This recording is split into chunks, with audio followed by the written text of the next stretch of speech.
Ray'nin hikayesi yalnızca bir oyuncunun şöhret yolculuğu değildir. Bu hikaye aynı zamanda bir ruhun kendini bulma ve özgürleşme hikayesidir.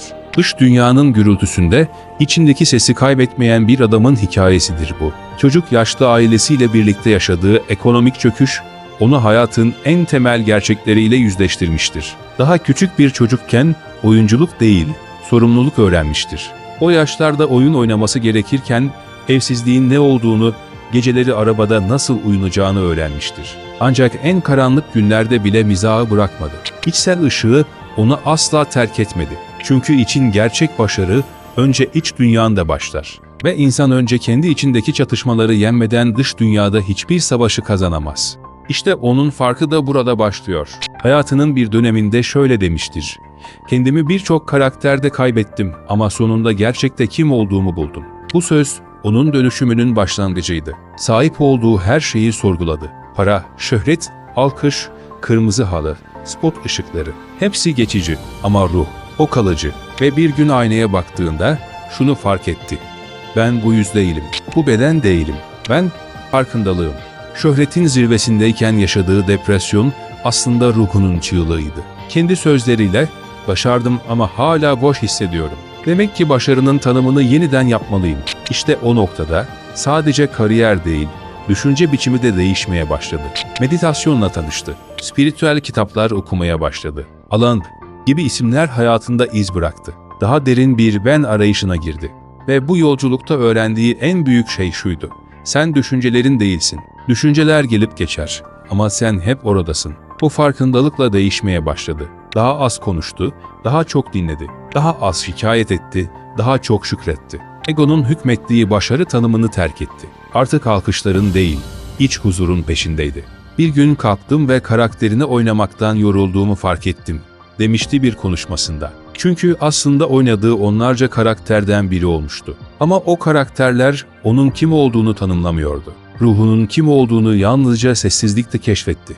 Yalnız kaldığında, hiç kimse ona kim olduğunu söylemediğinde. İşte orada başladı gerçek dönüşüm.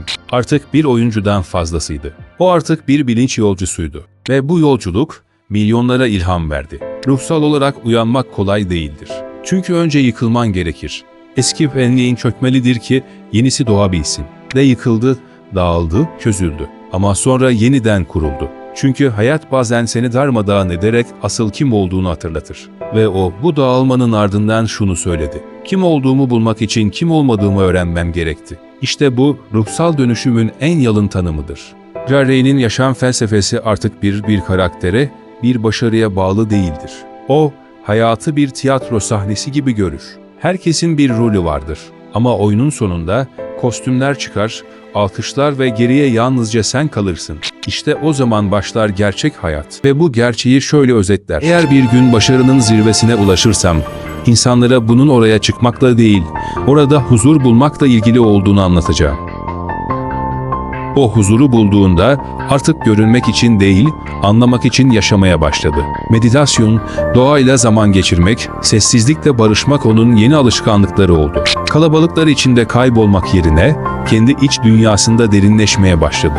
Artık hedefi büyük almak değil, büyük farkındalıklar yaşamak. Çünkü anladı ki insanın en değerli hazinesi kendi zihnini tanımasıdır. Ve bu yüzden şunu dedi: "İnsanlar bana nasıl mutlu oldun diye soruyorlar. Cevabım basit: olmayı bıraktım. Sadece oldum." Hayatımın en büyük başarısı bir şeyler başarmak değil, kim olmadığımı anlamaktı. Bu söz onun egosunu nasıllaşmaya başladığını anlatan sade ama derin bir ifadedir. Çünkü çoğu insan "ben kimim?" sorusuna cevap verirken mesleğini, statüsünü, sahip olduğu şeyleri söyler.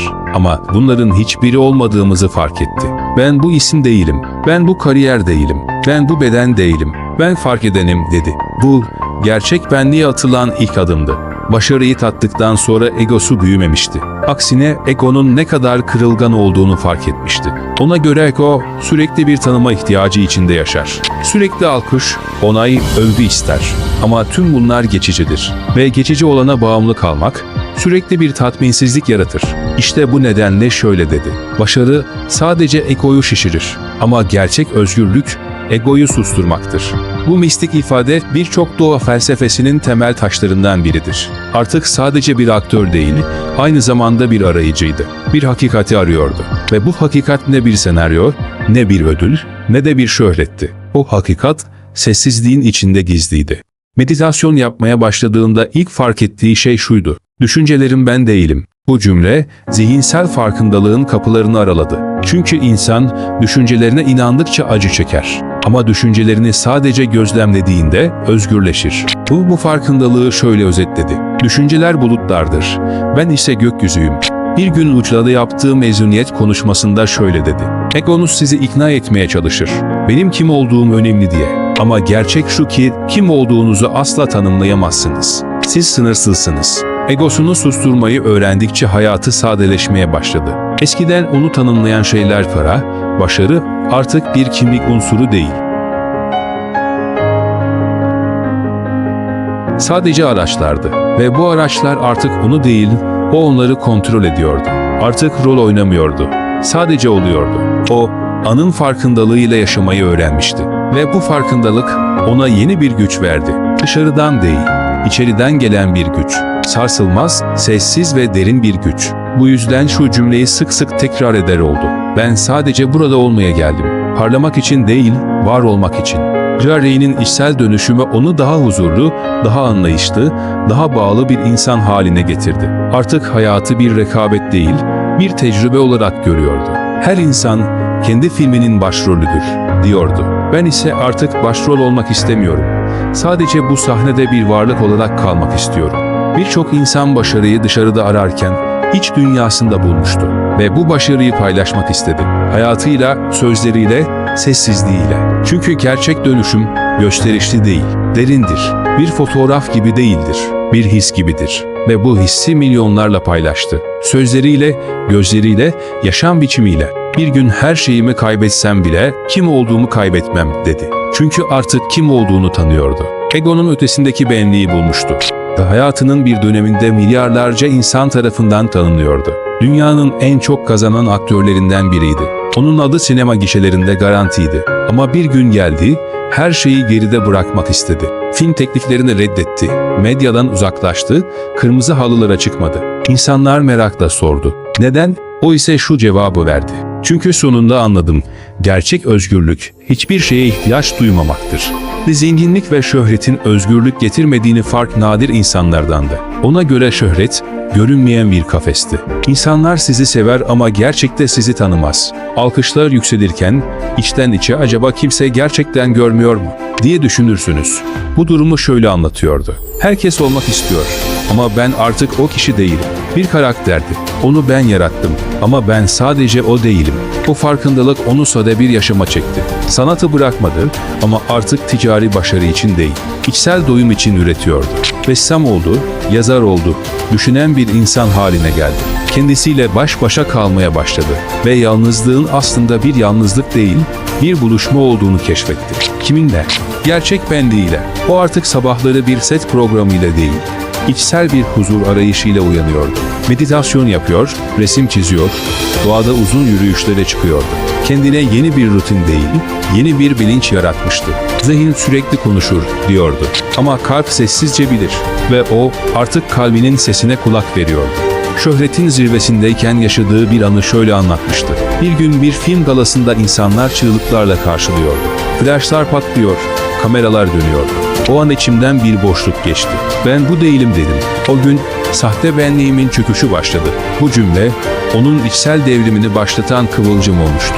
Dış dünyanın parıltısının, iç dünyanın karanlıklarını aydınlatamadığını anlamıştı. Bir röportajla şöyle dedi: İnsanlar hep daha fazlasını istiyor. Daha fazla para, daha fazla başarı, daha fazla takipçi. Ama sonunda anlamamız gereken şey şu: ne kadar fazla istiyorsak o kadar eksik hissediyoruz. Bu farkındalık onun için bir uyanıştı. Daha fazla sahip olmak değil, daha az ihtiyaç duymak gerekiyordu. Ve işte o zaman gerçek özgürlük başlıyordu. Bir gün sahneye çıktı ve kalabalığa şöyle seslendi: sahip olduğunuz hiçbir şeye ait değil. Gün geçici, para geçici, beden geçici ama farkındalık kalıcıdır. Ve ben artık farkındayım. Jarre'nin artık neye sahip olduğu değil, neyden özgürleştiği önemliydi. Onay arzusundan, Başarı bağımlılığından, kimlik yanılsamasından, ego savaşından, ona göre özgürlük, istediklerini elde etmek değil, hiçbir şeye tutunmadan yaşayabilmekti. Onu yıldızlarının yanındaki ışıklı bir sahnede değil, bir orman patikasında, çizim yaptığı stüdyosunda veya bir zen manastırında hayal etmek daha kolay hale geldi. Çünkü o artık içsel bir yolcuydu ve bu yolculukta valizinde ne altın vardı ne de ödül. Sadece sadelik, sessizlik ve samimiyet taşıyordu. Ona göre en yüksek başarıyı bırakabilme cesaretiydi ve o bunu yaptı. Eğer bu hikaye sana ilham verdiyse kanala abone olmayı unutma. Çünkü burada her hafta seni ayağa kaldıracak gerçek hayat hikayeleriyle karşındayım.